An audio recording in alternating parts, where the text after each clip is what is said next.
वैष्णो देवी उत्तरी भारत के सबसे पूजनीय और पवित्र स्थलों में से एक है। यह मंदिर पहाड़ पर स्थित होने के कारण अपनी भव्यता व सुंदरता के कारण भी प्रसिद्ध है। वैष्णो देवी भी ऐसे ही स्थानों में एक है जिसे माता का निवास स्थान माना जाता है। मंदिर 5200 फीट की ऊंचाई और कटरा से लगभग 14 किलोमीटर की दूरी पर स्थित है। हर साल लाखों तीर्थयात्री मंदिर के दर्शन करते हैं। यह भारत में तिरुमला वेंकटेश्वर मंदिर के बाद दूसरा सर्वाधिक देखा जाने वाला धार्मिक तीर्थ स्थल है। वैसे तो माता वैष्णो देवी के संबंध में कई पौराणिक कथाएं प्रचलित है, लेकिन मुख्य दो कथाएं अधिक प्रचलित है। माता वैष्णो देवी की प्रथम कथा। मान्यता अनुसार एक बार पहाड़ों वाली माता ने अपने एक परम भक्त पंडित श्रीधर की भक्ति से प्रसन्न होकर उसकी लाज बचाई और पूरे सृष्टि को अपने अस्तित्व का प्रमाण दिया। वर्तमान कटरा कस्बे से 2 किलोमीटर की दूरी पर स्थित हंसाली गांव में मां वैष्णवी के परम भक्त श्रीधर रहते थे। वह निसंतान होने से दुखी रहते थे। एक दिन उन्होंने नवरात्रि पूजन के लिए कुंवारी कन्याओं को बुलवाया। मां वैष्णो कन्या वेश में उन्हीं के बीच आ बैठी। पूजन के बाद सभी कन्याएं तो चली गई, पर मां वैष्णो देवी वहीं रही और श्रीधर से बोली, सबको अपने घर भंडारे का निमंत्रण दे आओ। श्रीधर ने उस दिव्य कन्या की बात मान ली और आसपास के गांवों में भंडारे का संदेश पहुंचा दिया। वहां से लौटकर आते समय गुरु गोरखनाथ व उनके शिष्य बाबा भैरवनाथ जी के साथ उनके दूसरे शिष्यों का भी भोजन का निमंत्रण दिया।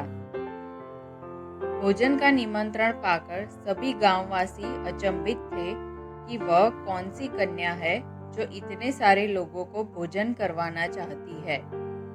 इसके बाद श्रीधर के घर में अनेक गांववासी आकर भोजन के लिए एकत्रित हुए। तब कन्या रूपी मां वैष्णो देवी ने एक विचित्र पात्र से सभी को भोजन परोसना शुरू किया।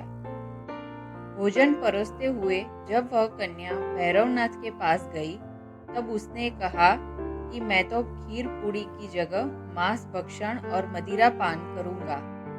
तब कन्या रूपी मां ने उसे समझाया कि यह ब्राह्मण के यहाँ का भोजन है, इसमें मांसाहार नहीं किया जाता।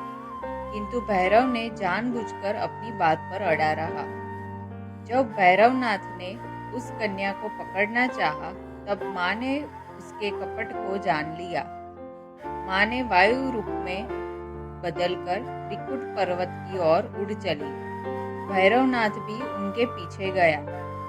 माना जाता है कि मां की रक्षा के लिए पवन पुत्र हनुमान भी थे।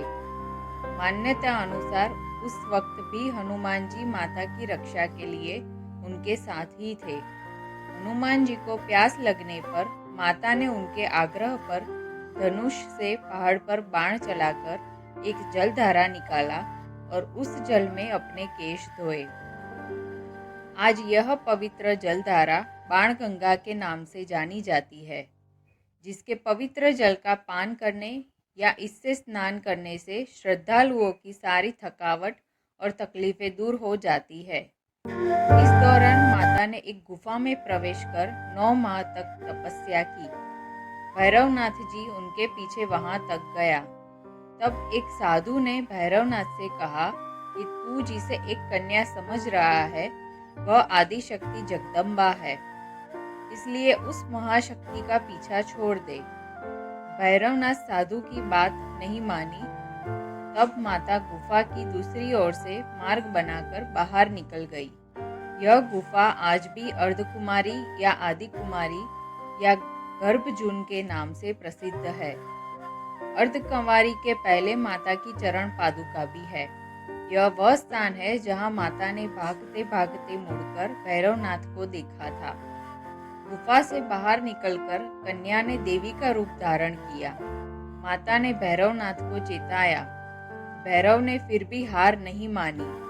जब वीर हनुमान निढाल होने लगे तब माता वैष्णवी ने महाकाली का रूप लेकर भैरवनाथ का संहार कर दिया। भैरवनाथ का सिर कटकर भवन से 8 किलोमीटर दूर त्रिकुट पर्वत की भैरव घाटी में गिरा। उस स्थान को भैरवनाथ के मंदिर के नाम से जाना जाता है। जिस स्थान पर मां वैष्णो देवी ने हठी भैरवनाथ का वध किया वह स्थान पवित्र गुफा अथवा भवन के नाम से प्रसिद्ध है। इसी स्थान पर मां काली दाएं, मां सरस्वती मध्य और मां लक्ष्मी बाएं पिंडी के रूप में गुफा में विराजित है। इन तीनों के सम्मिलित रूप को ही मां वैष्णो देवी का रूप कहा जाता है। इन तीन भव्य पिंडियों के साथ कुछ श्रद्धालु भक्तों एवं जम्मू कश्मीर के भूतपूर्व नरेशों द्वारा स्थापित मूर्तियां एवं यंत्र इत्यादि है। कहा जाता है कि अपने वध के बाद भैरवनाथ को अपनी भूल का पश्चाताप हुआ और उसने मां से क्षमादान की भीख मांगी। माता वैष्णो देवी जानती थी कि उन पर हमला करने के पीछे भैरव की प्रमुख मंशा मोक्ष प्राप्त करने की थी। उन्होंने न केवल भैरव को पुनर्जन्म से चक्र के मुक्ति प्रदान की बल्कि उसे वरदान देते हुए कहा कि मेरे दर्शन तब तक पूरे नहीं माने जाएंगे जब तक कोई भक्त मेरे बाद तुम्हारे दर्शन नहीं करेगा। उसी मान्यता के अनुसार आज भी भक्त माता वैष्णो देवी के दर्शन करने के बाद 8 किलोमीटर की खड़ी चढ़ाई चढ़कर भैरवनाथ के दर्शन करने को जाते हैं। इस बीच वैष्णो देवी ने 3 पिंड सिर सहित एक चट्टान का आकार ग्रहण किया और सदा के लिए ध्यान मग्न हो गई। इस बीच पंडित श्रीधर अधीर हो गए।